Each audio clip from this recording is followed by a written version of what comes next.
Hi everyone, welcome to Edutap. I hope you are doing well and आपकी preparation भी अच्छी चल रही है फॉर कैब एग्जामिनेशन।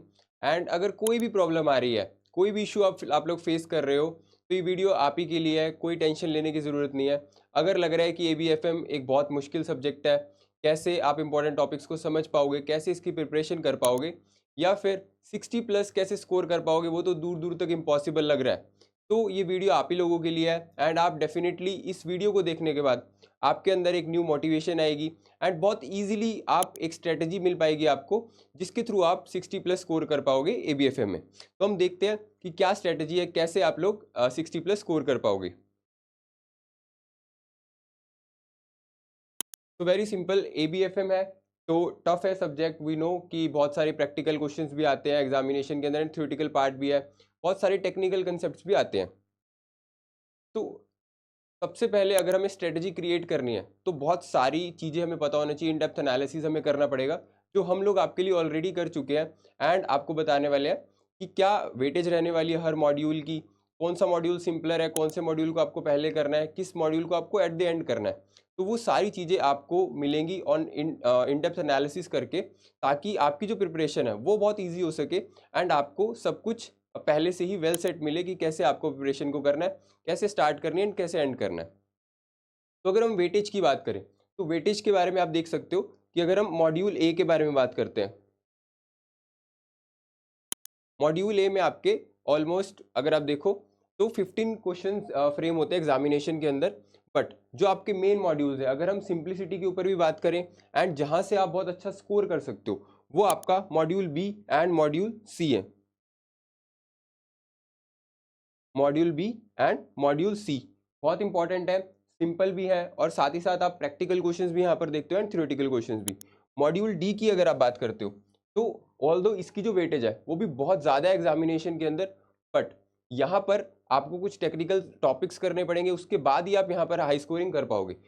ये ए मॉड्यूल का है, this is for B, C and D. तो ये मॉड्यूल्स की वेटेज है, आप क्लियरली देख सकते हो। इसके बेसिस पे हमें डिसाइड करना है कि कौन सा मॉड्यूल हम पहले करें, कौन सा मॉड्यूल हम एट द एंड उसको फॉलो करें। नेक्स्ट, अब एक आइडियल स्ट्रेटेजी क्या रहेगी जो हमें बताएगी कि कैसे प्रिपरेशन को स्टार्ट करना है और एंड कैसे करना है। मीन्स प्रॉपरली आपको स्टार्ट कैसे करना है विद मॉड्यूल बी एंड सी, जो मैंने ऑलरेडी बताया। क्योंकि जब हम स्टार्ट कर रहे हैं तो हमारा फ्लो अच्छा रहना चाहिए, एंड अगर हम बी एंड सी मॉड्यूल से स्टार्ट करते हैं तो हम प्रैक्टिकल भी कर पाएंगे, थ्योरेटिकल भी कर पाएंगे। बट अगर आप सीधा डी मॉड्यूल से स्टार्ट करोगे तो आपको टेक्निकल कंसेप्ट को फेस करना पड़ेगा, विच मीन्स कि आपका मोटिवेशन लेवल डाउन हो जाएगा एंड आपका मोराल डाउन हो सकता है। तो हमें बी एंड सी मॉड्यूल को लेकर चलना है। नेक्स्ट जो हम मॉड्यूल करने वाले मॉड्यूल डी, क्योंकि बहुत इक्वली इंपॉर्टेंट वेटेज ये रखता है एग्जाम के अंदर, 30 to 35 मार्क्स, या फिर इवन आपको दिख सकता है एग्जाम के अंदर। Next, finally go for module A. अब ऐसा नहीं है कि ए मॉड्यूल लास्ट में है तो हमें इसको छोड़ के चले जाना है, या फिर इसकी रेलेवेंस नहीं है, या फिर ये कम मार्क्स का आता है। बट जो क्वेश्चन यहाँ से फ्रेम होने वाले एग्जाम के अंदर वो बहुत सिंपल होंगे। अगर इसको लास्ट में इसलिए रखा गया है क्योंकि अगर आप लास्ट मोमेंट पे, लास्ट के 1-2 हफ्ते में भी इसको एक क्विक रिवीजन देते हो, तो ईजिली वो टाइम जो आप है बाकी सब्जेक्ट्स पे लगा पाओगे या बाकी मॉड्यूल्स पे लगा पाओगे एंड आप स्कोर अच्छा कर पाओगे। तो एक स्ट्रेटेजी है जिसमें आपको बी एंड सी मॉड्यूल से स्टार्ट करना है। फर्स्ट प्रेफरेंस इसको देनी है, सेकंड प्रेफरेंस आपको डी मॉड्यूल को देनी है, थर्ड प्रेफरेंस आपको ए मॉड्यूल को देनी है। एंड इजीली आप अपनी प्रिपरेशन को बहुत अच्छे से कवर अप कर पाओगे। नेक्स्ट, अब 5 की पॉइंट्स मैं आपको देने वाला हूँ जिसके थ्रू आपकी प्रिपरेशन बहुत ईजी होने वाली है एंड आपको पता चलेगा कि किन किन चीज़ों को आपको फॉलो करना है, क्या क्या सोर्सेज आपको यूज़ करने हैं, क्या फॉर्मेट होना चाहिए, वो चीज़ हम देखते हैं। सबसे पहले, following proper sources to study. आपके पास एक अच्छा सोर्स होना चाहिए जिससे आप स्टडी करने वाले हो। क्योंकि एज एन एस्पिरेंट आपको सबसे बड़ी प्रॉब्लम यही आती है कि हमें ये नहीं पता होता कि कौन सी बुक से पढ़े, कितना पढ़ना है, कहाँ से पढ़ना है, या फिर इंपॉर्टेंट टॉपिक्स कौन से हैं। तो वो हम देखने वाले हैं। सबसे पहले सोर्सेज आपको इकट्ठे करने हैं, या फिर मैं भी आपको बताने वाला हूँ। जो मेन बुक है ABFM की, वो उसके बाहर कुछ नहीं आता, तो हमें उस बुक से ज़रूर पढ़ना है। बट अगर आप देखो तो यहाँ से पढ़ना डिफ़िकल्ट हो जाता है कभी कभार, क्योंकि टॉपिक्स जो है वो बहुत लेंथी है, आपको बुक के अंदर सीक्वेंस नहीं मिलेगा एंड थ्योरेटिकल पार्ट को पढ़ना या फिर प्रैक्टिकल को खुद से समझना बहुत मुश्किल हो जाता है। तो आपके लिए हम लेके आए cap 10 minutes a day series, जो कि यूट्यूब पे फ्री चल रही है एंड आप बहुत सारे टॉपिक्स वहां से कर सकते हो एंड डेफिनेटली इंपॉर्टेंट टॉपिक्स। यहाँ पर हम 10 मिनट्स के अंदर डेली एक न्यू टॉपिक कवर कराते हैं, जिसके थ्रू आपको एक कंसेप्ट चेक का क्वेश्चन भी मिलेगा एंड आप प्रैक्टिस भी कर पाओगे, साथ ही साथ एक टॉपिक आपका डेली कवर होगा। तो ये कुछ सोर्सेज हैं जो आप यूज कर सकते हो आपकी मेन बुक एंड यूट्यूब की सीरीज।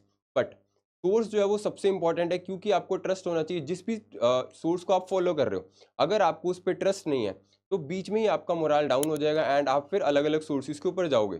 तो जो भी सोर्स हम चूज कर रहे हैं, सबसे पहले बहुत इवेल्युएट करना है, इवेल्युएट करने के बाद उस पर ट्रस्ट करना है और फिर उसको कंटिन्यू करना है एंड अपनी स्टडीज उसी से करनी है। Next, starting ABFM exam preparation early. अब ये क्यों ज़रूरी है? क्योंकि जब हम जैप को क्लियर करते हैं तो हमें ऐसा लगता है कि बहुत सारे ऐसे एस्पिरेंट्स होते हैं, 1-2 हफ्ता पढ़ के या फिर 2-3 हफ्ते पढ़ के वो जैप को क्लियर कर लेते हैं। बट जब आप कैप के अंदर आते हो तो 1 हफ्ता, 2 हफ्ता, 3 हफ्ते पढ़ने से आप इसको क्लियर नहीं कर पाओगे, या फिर कर भी पाओगे तो वो बहुत एक रेयर सिनेरियो है। हमें रिस्क को मिटिगेट करके चलना है, मीन्स हमें अपनी प्रिपरेशन को टॉप पे रखना है, हमें अच्छी स्कोरिंग करनी है। तो हमें प्रिपरेशन को एटलीस्ट 2 to 2.5 मंथ्स पहले स्टार्ट करना है, ताकि हम इजीली क्लियर कर पाए एग्जाम को एंड इस अटेम्प्ट को अपना फाइनल अटेम्प्ट लेके चलना है, ताकि आपको कोई और अटेम्प्ट ना देना पड़े। तो एग्जाम प्रिपरेशन आपको अर्ली स्टार्ट करना है। नेक्स्ट, अब एग्जाम प्रिपरेशन तो करना है, 2 से 2.5 महीने हमें पता है कि हमें प्रिपरेशन करना है, बट उसके अंदर भी आपको सबसे मेन चीज जो करनी है वो प्लानिंग करनी है, जो कि आपका मॉड्यूल 1 का चैप्टर भी है कि प्लानिंग के अंदर आपको क्या करना है, लॉन्ग टर्म प्लान बनाना है कि आपने 2 to 2.5 मंथ्स पहले स्टार्ट किया, देन आपको उसको बाइफोकेट करना है कि वीकली प्लान क्या होगा, आप वीक डेज पे क्या करने वाले हो, आप वीकेंड्स पे क्या करने वाले हो। फॉर एग्जाम्पल आपने सोचा कि वीक डेज पे आपको क्या क्या स्टडी करना है एंड फिर वीकेंड्स पे आप एक प्लान बनाओगे, क्योंकि आप उस टाइम पे आपके पास ज़्यादा टाइम होगा पढ़ने के लिए, आप 5 से 6 घंटा निकाल पाओगे डेली का। तो उसमें हो सकता है कि आप सोच रहे हो कि आपको MCQ सॉल्व आउट करने हैं, प्रैक्टिस क्वेश्चंस करने हैं, या फिर आपको मॉक टेस्ट देने हैं, और इधर आप सोच सकते हो कि जो भी चैप्टर्स आपने वीक डेज के अंदर स्टडी किए उसको आप अच्छे से रिवाइज करने वाले हो। नेक्स्ट, आपके पास एक डेली का प्लान होना चाहिए, एक शेड्यूल होना चाहिए कि आप मॉर्निंग के अंदर पढ़ने वाले हो, इवनिंग के अंदर पढ़ने वाले हो। कैब एग्जाम को क्लियर करने के लिए सबसे मेन चीज़ है कंसिस्टेंसी, आपको फॉलो करनी पड़ेगी, चाहे आप 2 घंटे दे रहे हो बट आपको वो डेली देना है। Next we have make past year papers a strong pillar of your preparation. अब पास्ट ईयर पेपर्स सब बोलते हैं कि बहुत इंपॉर्टेंट है, बट ये एज अ वेपन काम करते हैं, क्योंकि अगर आपका वेपन सही है, यहाँ से आपको एक एनालिसिस मिलेगा कि पेपर का पैटर्न कैसा है, उसमें किस टाइप के क्वेश्चंस फ्रेम होते हैं, कौन से चैप्टर्स इंपॉर्टेंट है, कौन से टॉपिक्स इंपॉर्टेंट है। यहाँ से आपको एक इन डेप्थ एनालिसिस मिलने वाला है। तो पास्ट ईयर पेपर्स को कभी भी हम छोड़ के नहीं जा सकते, इनको करना बहुत बहुत इंपॉर्टेंट है। और ये कहाँ से मिलेंगे? अगर आप एडुटैप के साथ एनरोल करते हो तो आपको प्रॉपर फॉर्मेट के अंदर पास्ट ईयर पेपर्स मिलेगा, जिसमें क्या क्या क्वेश्चंस पास्ट ईयर में आए हैं, साथ ही साथ उसकी एक्सप्लेनेशंस। अगर आप उसको बहुत अच्छे से करते हो तो आपको पता चलेगा कि आपको कितना टाइम किस क्वेश्चन पे लगाना है एंड डेफिनेटली आप कैब को क्लियर कर पाओगे। नेक्स्ट, अगर हम इंपॉर्टेंट टॉपिक्स की बात करें, अभी हम चैप्टर वाइज देखने वाले हैं कि चैप्टर्स तो हमारे ऑलमोस्ट 25 चैप्टर्स हैं, बट उसमें से मोस्ट इंपॉर्टेंट चैप्टर्स कौन से हैं जिनको छोड़ने का हम रिस्क नहीं ले सकते। तो मॉड्यूल ए के अंदर जो मैनेजमेंट है उसके अंदर हमारे कौन से चैप्टर्स हैं? Basics of management, planning, organising, staffing, directing and controlling. Although सारे कंसेप्ट सिंपलर हैं, आपको एट द एंड ही इसको पिकअप करना है एंड एक रिवीजन, अगर क्विक रिवीजन भी आप लोगे तो इसको अच्छे से कर पाओगे, और जो क्वेश्चन आते हैं यहाँ से वो सिंपलर होते हैं, आप इजीली उसको अटेम्प्ट कर पाओगे। बट अगर फिर भी इंपॉर्टेंट चैप्टर्स की बात करें तो चैप्टर नंबर 1, 2 एंड 4 आपका इंपॉर्टेंट है, इसको आपको नहीं छोड़ना है। नेक्स्ट, ये मॉड्यूल सिंपलेस्ट है, अगर आप थोड़ा सा भी एफर्ट इस पर लगाते हो तो 10 से 15 मार्क्स आप अपने सिक्योर करके चल सकते हो। ज़्यादा टाइम इस पर नहीं देना आपको, क्विक रिवीजन के टाइम आपको सिर्फ 4 से 5 घंटे इसको रिवाइज करने में लगेगा। Next, module B, advance concepts of financial management. अब यहाँ पर आपको प्रैक्टिकल आ जाएगा, जिनका भी कॉमर्स बैकग्राउंड नहीं है उनको डरना नहीं है। अगर आप अच्छे से किसी सोर्स को फॉलो करते हो, किसी टीचर की गाइडेंस लेते हो, तो बहुत ईजिली प्रैक्टिकल कंसेप्ट्स को भी कर पाओगे। चैप्टर्स कौन से हैं? Source of finance and financial strategies, leverage आ जाएगा आपका, कैपिटल इन्वेस्टमेंट डिसीजन, ऐसे आपके यहाँ पर चैप्टर्स हैं। तो अगर हम इंपॉर्टेंट चैप्टर्स की बात करें तो ये 4 है आपके मॉड्यूल बी का। इन चैप्टर्स को आपको बिल्कुल नहीं छोड़ना है। ऑलमोस्ट 10 to 15 मार्क्स का जो पेपर है वो तो इन्हीं 3 चैप्टर से आएगा, और मे भी ज़्यादा भी आ सकता है।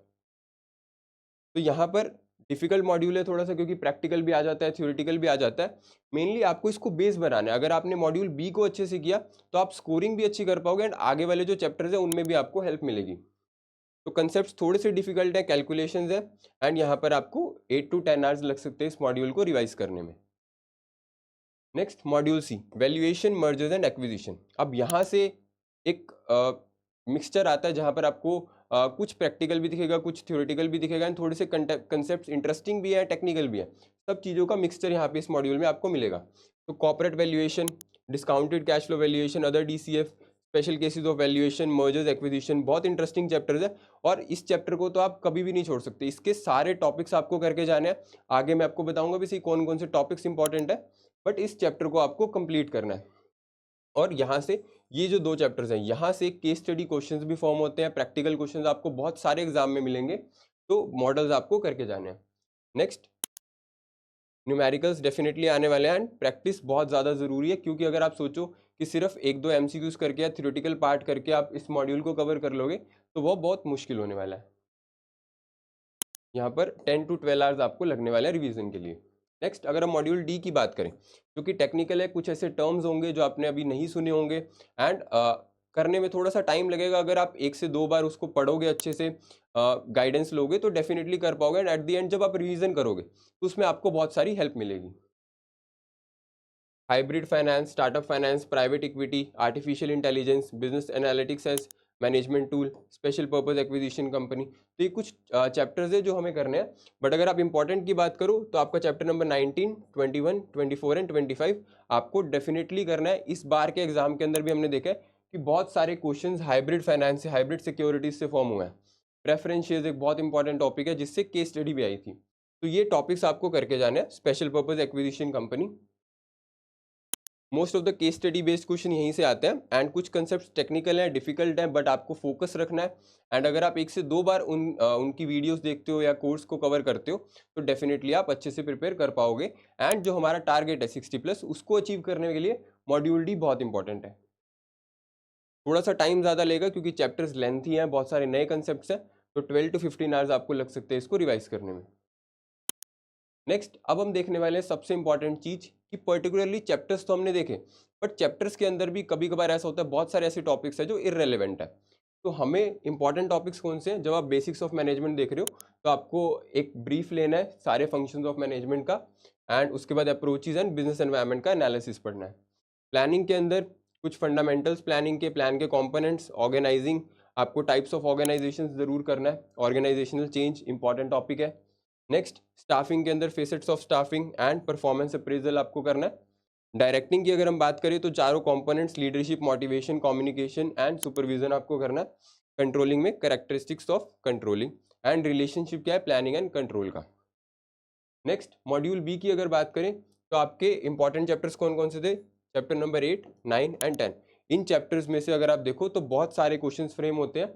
साथ ही साथ आपका लेवरेज से एक क्वेश्चन आपको प्रैक्टिकल मिलेगा ही मिलेगा एग्जाम के अंदर, एंड यहाँ से भी social cost benefit analysis, foreign investment analysis आपको करके जाना है। एंड अगर हम अपने चैप्टर नंबर 11 एंड 12 की बात करें तो सेंसिटिविटी एंड सिनेरियो एनालिसिस बहुत इंपॉर्टेंट है, एंड डिसीजन मेकिंग के जो भी टॉपिक्स हैं ABC CVP वो आपको करके जाना है। नेक्स्ट, मॉड्यूल सी, जो कि मोस्ट इंपॉर्टेंट मॉड्यूल अगर हम इसको कहें तो डेफिनेटली ये सही रहेगा। चैप्टर नंबर 14, 15 बहुत इंपॉर्टेंट है, चैप्टर नंबर 17 इंपॉर्टेंट है। तो कॉर्पोरेट वैल्यूएशन सिंपल चैप्टर है, आपको सिर्फ अप्रोचेस के ऊपर फोकस रखना है अपना। एंड नेक्स्ट, आपको डिविडेंड डिस्काउंट मॉडल डेफिनेटली एक प्रैक्टिकल क्वेश्चन मिलेगा एग्जाम में। DCF के जो मॉडल्स हैं, साथ ही साथ ये जो इक्विटी वैल्यूएशन है एंड जो एंटरप्राइज वैल्यू मल्टीपल मॉडल है, यहाँ से प्रैक्टिकल क्वेश्चन फ्रेम होगा एग्जाम के अंदर। मर्जर एक्विजिशन के अंदर सारे टॉपिक्स आपको कवर करने हैं, इस चैप्टर को आपको नहीं छोड़ना। एंड ये चैप्टर बहुत इंटरेस्टिंग भी है। अगर आप मर्जर्स की बात करो, एक्विजिशन की बात करो, टेक ओवर्स की बात करो तो इंटरेस्टिंग है। अगर आप इसको अच्छे से देखोगे, अच्छे से समझोगे तो ये चैप्टर्स आपको लाइफ टाइम तक याद रहेंगे। Deal structuring and financial strategies, इसमें आपको अमलगामेशन वाला टॉपिक सबसे इंपॉर्टेंट है। टैक्स रिलीफ्स क्या मिलते हैं अमलगामेशन के केसेस में। Next, chapter number module number D, तो यहाँ पर हाइब्रिड फाइनेंस, इस बार भी बहुत सारी केस स्टडीज फॉर्म हुई थी। आपको वारंट्स के बारे में, कन्वर्टेबल डिवेंचर्स के बारे में, प्रेफरेंस शेयर्स के बारे में एक डीप अंडरस्टैंडिंग होनी चाहिए। स्टार्टअप फाइनेंस सिंपलर चैप्टर है, इसकी डेफिनेशन बहुत इंपॉर्टेंट है, यहाँ से डेफिनेटली इस बार भी क्वेश्चन फ्रेम हुआ था। एंड क्या बेनिफिट्स मिलते हैं, क्या चैलेंजेस फेस करते हैं, उसके टैक्स एग्जम्पशंस। प्राइवेट इक्विटी की बात करें, अगेन एक इंपॉर्टेंट चैप्टर है, बहुत सारे क्वेश्चन फ्रेम होते हैं। केस स्टडी इस बार भी एग्जाम के अंदर आई थी, तो इसके अंदर बहुत सारे टॉपिक्स हैं, advantages, disadvantages, venture capital funding, private equity and उसकी क्या स्टेजेस रहती हैं। नेक्स्ट आर्टिफिशियल इंटेलिजेंस, इसमें आप टूल्स कर सकते हो, टेक्निक्स कर सकते हो, एंड एप्लीकेबिलिटी क्या है आर्टिफिशियल इंटेलिजेंस की और बैंकिंग एंड फाइनेंस में उसकी importance. Business analytics as management tool, आप बिजनेस एनालिटिक्स कर सकते हो, एंड टाइप्स ऑफ एनालिटिक्स, वो आपके जो 4 एनालिटिक्स है वो बहुत इंपॉर्टेंट है। Green and sustainable financing, ISO standards, green bonds and types of bonds, ये इंपॉर्टेंट टॉपिक है, इस बार भी एग्जाम के अंदर दिखा था। तो special purpose acquisition company, full form directly इस बार आई हुई थी एग्जाम के अंदर। एडवांटेजेस, डिसएडवांटेजेस एंड फॉर्मेशन, और इसकी जो टाइमलाइंस है वो बहुत इंपॉर्टेंट है। टाइमलाइंस आपको सारी कवर करके जानी है कि कितने टाइम पे आप आईपीओ ला सकते हो, कितने टाइम में आप एसपीएससी फॉर्म कर सकते हो, एंड क्या इसकी टाइम लिमिट्स हैं। नेक्स्ट, अगर हम फोर्थ की पॉइंट की बात करें तो आपको फुल लेंथ मॉक टेस्ट जरूर देने हैं, क्योंकि हम सिर्फ कंटेंट को पढ़ते हैं और सोचते हैं कि उस बेसिस पे हम प्रैक्टिकल भी अटेम्प्ट कर लेंगे, थ्योरेटिकल भी कर लेंगे। बट अगर आपको एक प्रॉपर एनालिसिस करना है या फिर आपको कैपेबिलिटी पता करनी है अपनी, तो आपको मॉक टेस्ट जरूर देने पड़ेंगे। उसके बाद ही आपको पता चलेगा कि कितने टाइम में आप कितना अच्छा कर पा रहे हो या फिर क्या आपके लैकिंग पॉइंट्स हैं। तो आपको मॉक टेस्ट जरूर देना है। प्रैक्टिस प्रैक्टिस प्रैक्टिस, ये मोस्ट इंपॉर्टेंट है। Next, increase motivation to qualify CAB exam. अब ऑल दो आपके पास बहुत सारे फैक्टर्स होंगे जो आपको मोटिवेट करते हैं, यहाँ से आपका इंक्रीमेंट होने वाला है, आपको एक प्रमोशनल में भी बेनिफिट मिलेगा, एंड साथ ही साथ आपकी एक रेपुटेशन बनेगी। तो उन्हीं फैक्टर्स को याद करिए। एंड किस लिए आपने कैब का फॉर्म फिल किया था, आपने जैब को भी क्लियर किया था, तो इस अटेम्प्ट को छोड़ना नहीं है। इस अटेम्प्ट में कम मेहनत नहीं करनी है, बहुत सारी मेहनत करनी है, अभी से लगना है। हो सकता है कि फेब एंड मार्च के अंदर आपको टाइमिंग भी कम मिले, तो अभी से अपनी प्रिपरेशन को स्टार्ट करें। एंड डेफिनेटली आई बिलीव कि आप लोग कर सकते हैं, क्लियर कर सकते हैं कैब एग्जामिनेशन को, अगर आप अभी से स्टार्ट करते हैं और अपना टारगेट हाई लेते हैं। ऑलवेज एम हाई, तभी आप अच्छे से प्रिपरेशन कर पाओगे एंड 60+ मार्क्स ला पाओगे अपने कैब एग्जामिनेशन के अंदर। 5 simple tips at the and अगर मैं बताऊं तो स्टार्ट करिए मॉड्यूल बी एंड सी से, आपको बहुत हेल्प मिलेगी, इंटरेस्टिंग टॉपिक्स हैं। देन आपको प्रैक्टिस बहुत करनी है। एमसीक्यूज, अगर आप हमारा कोर्स लेते हैं तो उसके एमसीक्यूज करिए, मॉक टेस्ट करिए, पास्ट ईयर पेपर सॉल्व कीजिए। Then do not ignore the facts, जो भी फैक्ट्स है, जो भी फैक्चुअल चीज़ें हैं उनके ऊपर जुड़ जाइए। जैसे स्टार्टअप की डेफिनेशन एक फैक्ट है, वहाँ से क्वेश्चंस फ्रेम होते हैं। गिव मल्टीपल रिवीजन, ये नहीं है कि सिर्फ हम एट द एंड पहली बार बुक उठा रहे हैं, आपको अपनी कोर्स को कंप्लीट करके चलना है, एंड एटलीस्ट 2 रिवीजन आपको जरूर करनी है ताकि आपको सारे कंसेप्ट याद रहें। Do not forget to practise numerical and case studies. Mostly क्या होता है कि हम चैप्टर्स तो करके चले जाते हैं, बट जब केस स्टडी आती है तो हमें टाइम को भी मैनेज करके चलना है, क्योंकि टाइम कम होता है, टाइम लिमिट होती है, आपको बहुत सारे क्वेश्चन सॉल्व करने हैं। अगर आपको केस स्टडी का फॉर्मेट नहीं पता कि कैसे सॉल्व करना है उसको, अगर आपने अंडरस्टैंडिंग नहीं ली हुई है चैप्टर्स की अच्छे से, तो आप केस स्टडीज़ को बिल्कुल ईजिली नहीं कर पाओगे। तो आपको अच्छे से केस स्टडीज 2 4 10 हर चैप्टर की प्रैक्टिस भी करके जानी है। Then thank you so much. ये वीडियो आपके लिए थी ताकि आप अपनी कैब की प्रिपरेशन को और स्ट्रॉन्ग कर पाओ। एंड अगर आपको कोई भी प्रॉब्लम आ रही है तो आप मास्टर कोर्स भी परचेज कर सकते हो, जो कि एडुटैप पे अवेलेबल है। एंड आपको वहाँ पर रिकॉर्डेड लेक्चर्स, लाइव लेक्चर्स, साथ ही साथ जो भी आपके कंसेप्ट नोट्स हैं, क्योंकि मेनली प्रॉब्लम यही आती है सोर्स की, आपको बुक से पढ़ना थोड़ा डिफिकल्ट हो जाता है। एंड अगर आपको चाहिए कि एक प्रॉपर फॉर्मेट के अंदर सारे कंसेप्ट नोट्स आपको मिले, तो आप कोर्स परचेज कर सकते हो, एंड बहुत ही नॉमिनल प्राइजेस पे आपको वो कोर्स मिल जाएगा। एंड ट्रस्ट मी, आपको बहुत बेनिफिट होने वाला है। ये जो 60+ का टारगेट है वो आप डेफिनेटली अचीव कर पाओगे। That's all from my side, thank you so much.